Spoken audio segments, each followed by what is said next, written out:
Summers, and I'm here with my iconic couple for the next cover story of Coffea. I have Mr. Wayne McNair and his beautiful wife, Angie, who is probably the boss of the group. So we're going to go into this, and they are a couple that both own their own businesses. They're running a family of 4 children.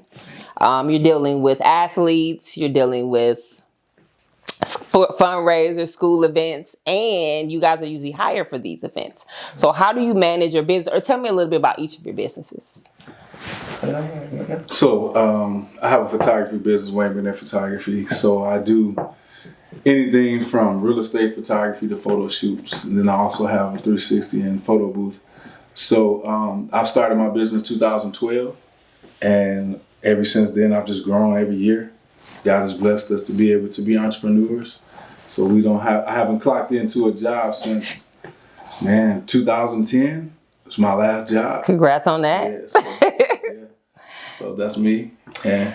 Well, I have a few businesses. One of them is I am a certified makeup artist. I just completed school, so now I will be a licensed hairstylist. Okay. I also am a Mary Kay consultant, and I also do paparazzi. Okay. So just several businesses. And sell chicken plates, I'm saying. Sell jerk chicken. Anything that will get money to come into this household. No, but those are my businesses. Yeah. So who started their business first? I started first. So like I was a carpenter up until like 2011, 12. Okay.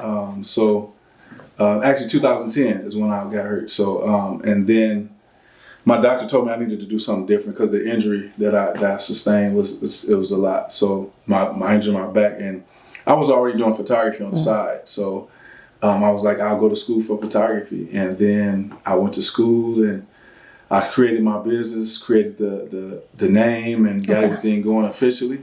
Okay. And then that's how I just started. And then I just started getting clients from church and different places. Started off doing baby showers, just little events.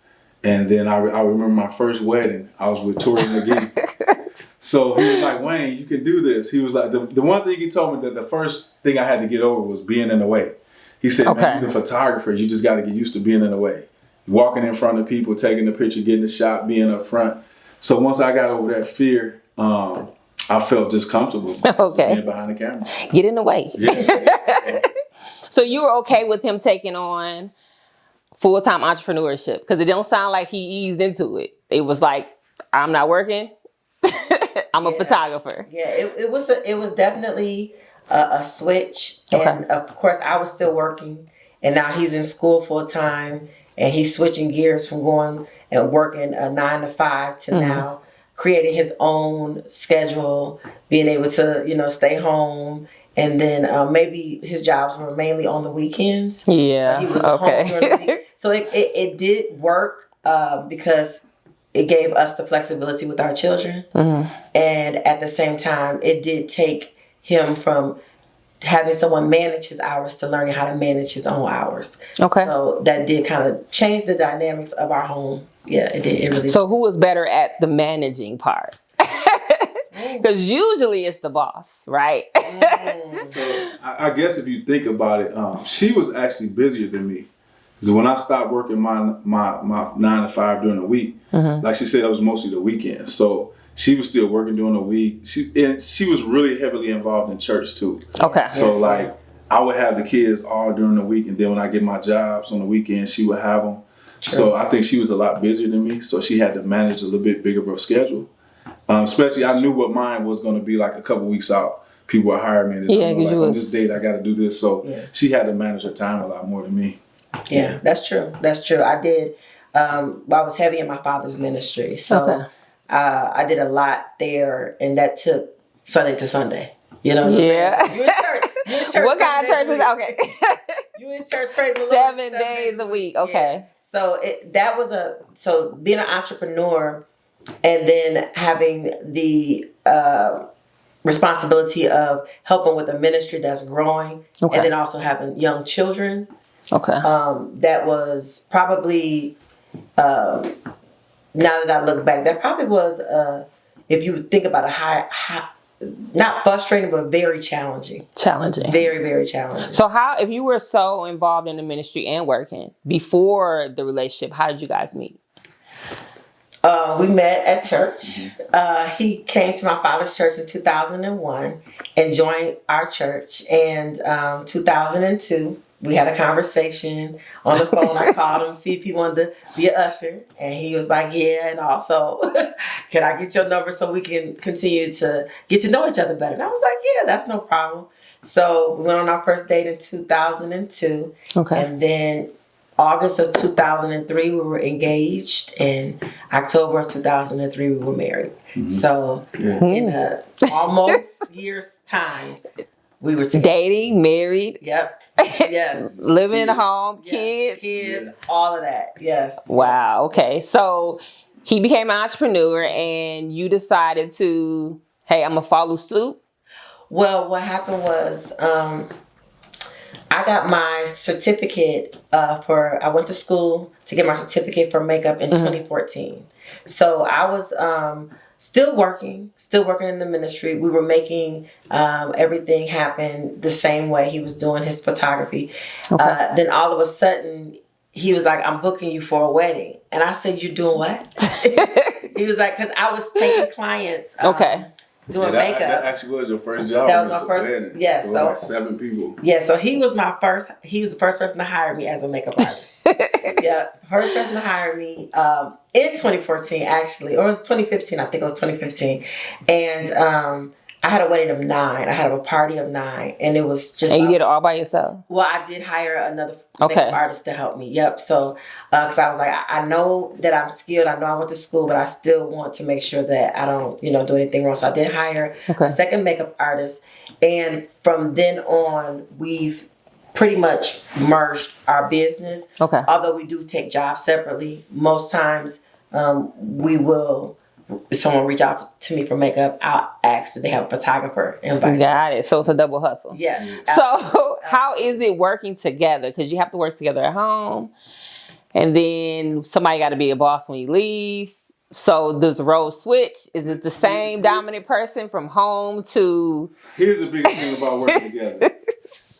You have a lot of advice for the person that you're working with, and vice versa. Okay. So I'm always telling her what she can do better in her business, and she always telling me what I can do better. Now, does that happen the same way at home?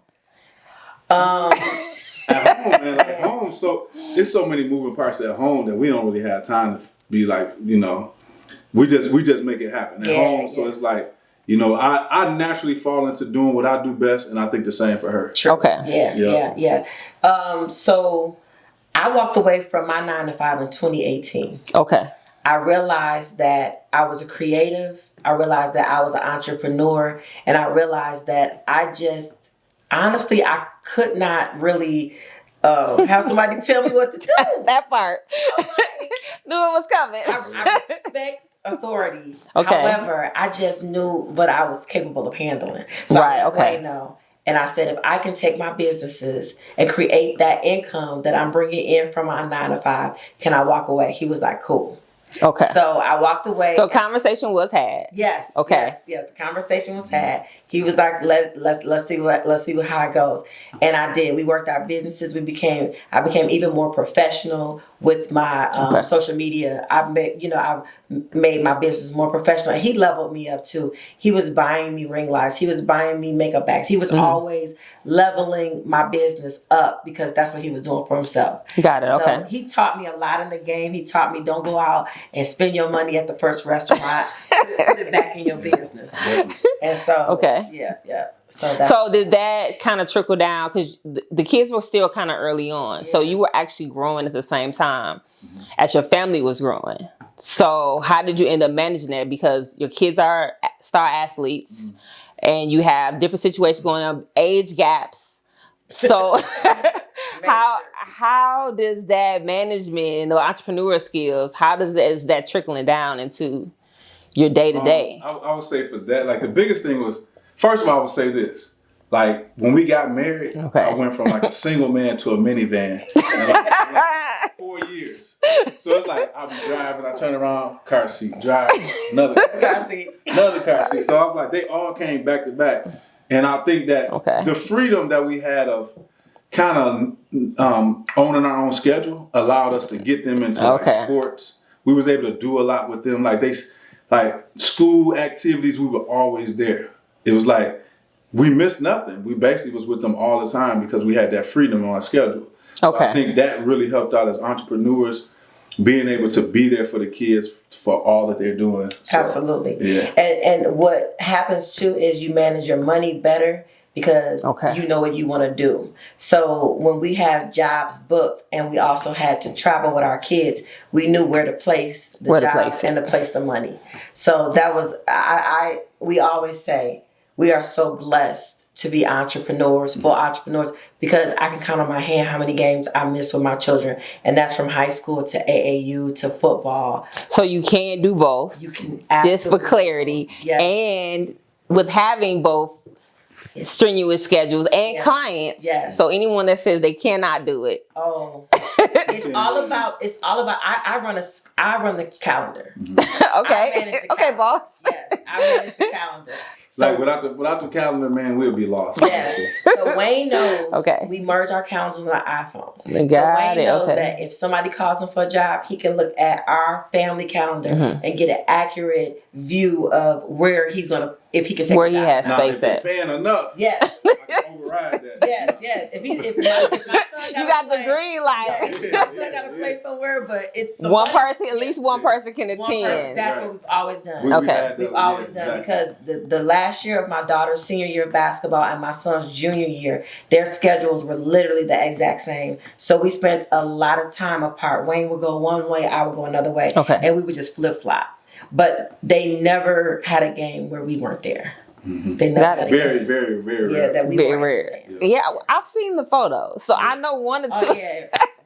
Somebody was screaming in the background. That's what I was gonna say. Did you see the photos and hear the screaming? and another thing that made it so like accessible and easy, like I say, easy but manageable, was we have a great support system. Like, village. Even financially, like when they were younger and we wasn't as doing as well as in our business, like we had support, man. We would do fundraisers. We had like businesses and local people in the community that would help us. That meant that meant the world to us because we were able to have the freedom. I remember like one year, man, our July and AAU is when you travel the most. But one year we had enough from donations to be able to do it and not worry about money. That was just a blessing. Yeah. And that's usually from the church family. Or is just friends, businesses you knew? I mean, back before GoFundMe became something that people just wanted to get because they didn't want to work. You know, it was actually for a reason. Yeah. So I did a lot of GoFundMes when my children were little and they was traveling for sports. And those GoFundMes would go from 0 to thousands in the matter of hours. We had so much support, man. That'll always stick with me.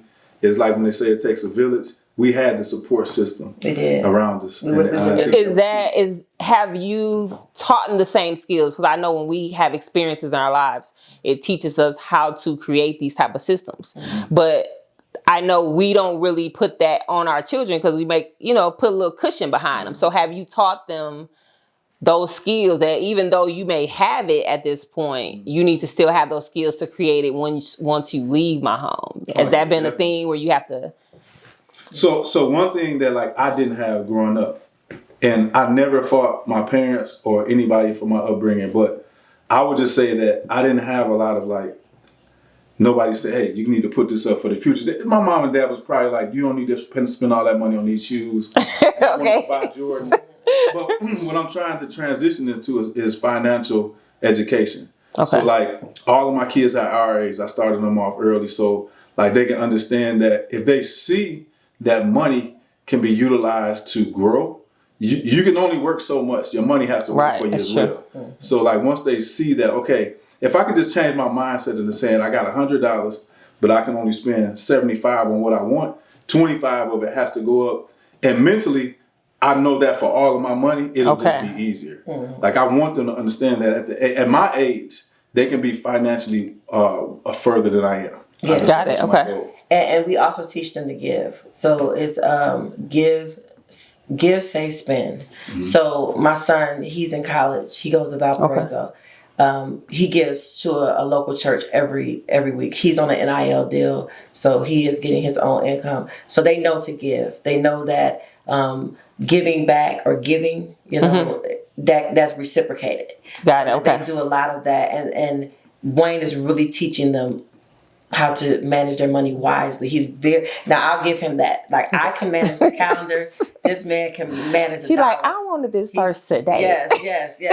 Now, one thing I'll say, Wayne loves the finer things in life, but one thing he's going to do is he's going to do as much research as he can to make sure he's getting a bang for his buck. Okay. So he teaches that value of $1 to my children. Now, do they grasp it? I don't know, because they're still influenced by social media and different things Right. like that. Okay. And It's in them though. It's in them. Yeah, It's in them. and that's the goal. We're just planting the seed so they'll understand like how we came up. You may have it a little better, but still, be wise with what you're doing. So, seeming that everything is going smoothly or as planned, where would the growth be? Like, where would you want your business to be later? Where would you want, because the kids going to grow, and they're going to do their own thing. I mean, will it become, we don't have to do this, we can keep our business low, or are you shooting for the stars at this point? So I would say for me, man, it's like I would like to scale the business to the point where I have employees.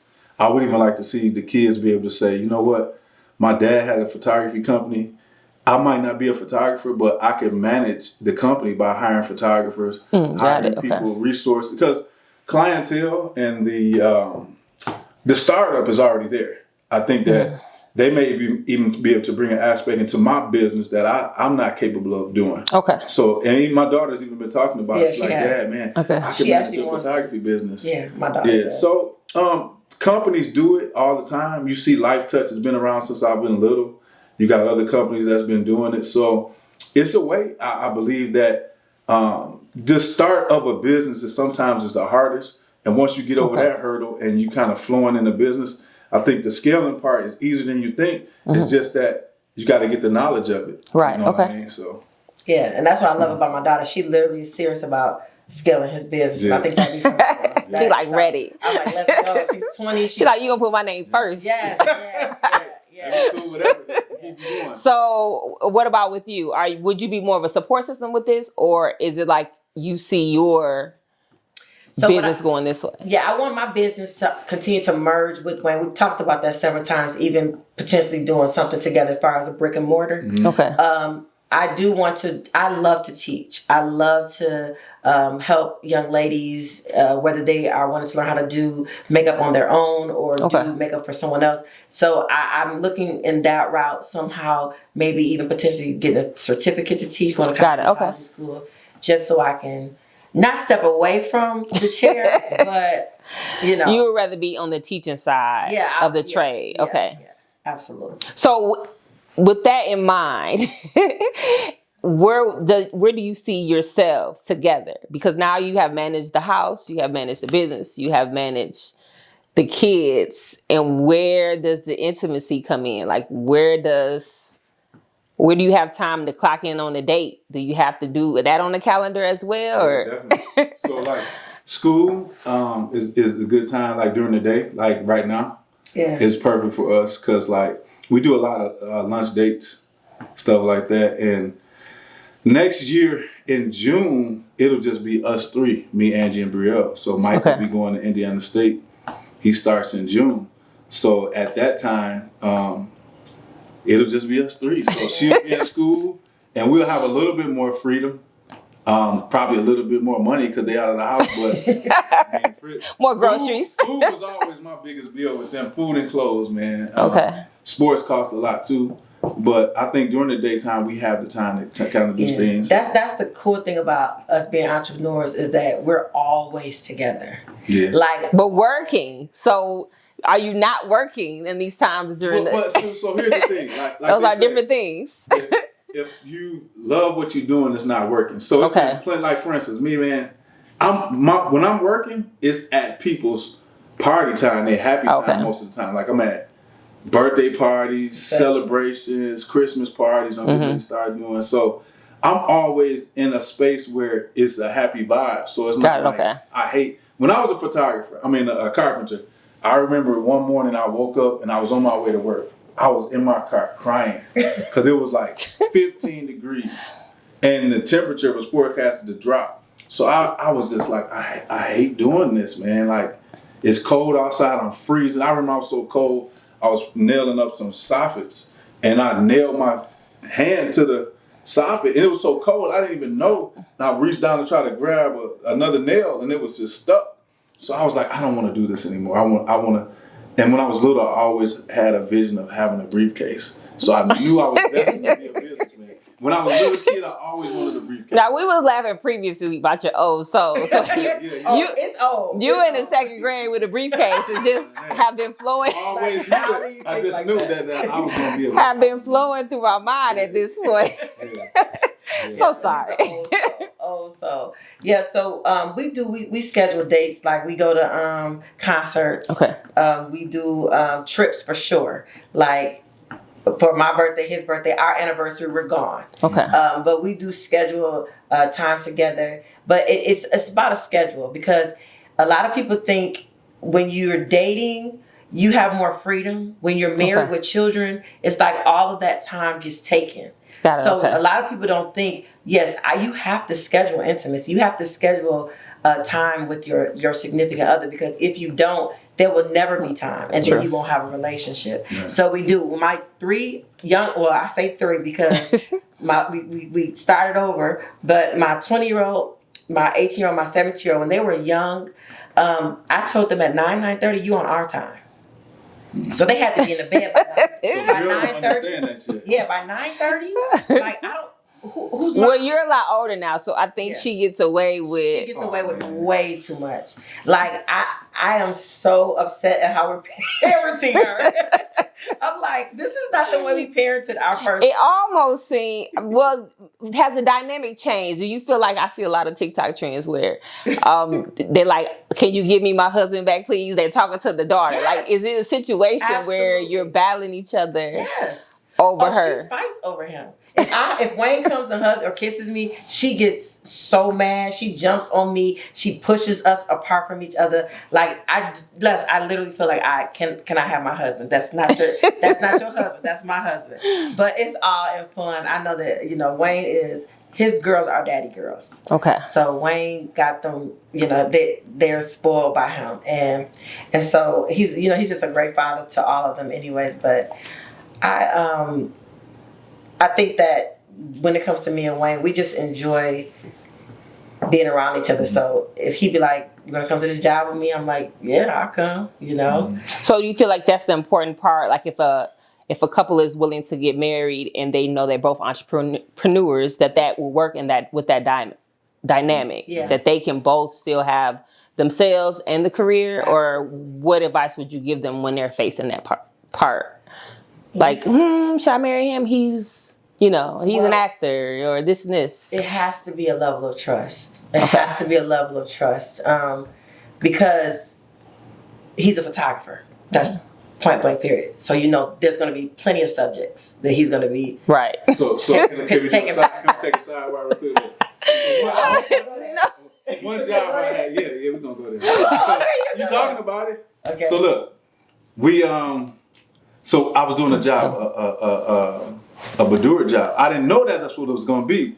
So the lady hired me. She was like, "Okay, we're doing girls' night, and we having a birthday party. All you gotta do is take pictures of us before we get in the car, and then we're gonna go to the club or wherever they was going to have a birthday party. We don't need you to go to the birthday party. Just take the pictures before we leave." So I'm like, "Cool." Came in there and set up. So everybody was in there. They had on like these robes. So I thought that they were just all getting ready. Yeah, so sure. I'm setting up the backdrop to take the pictures.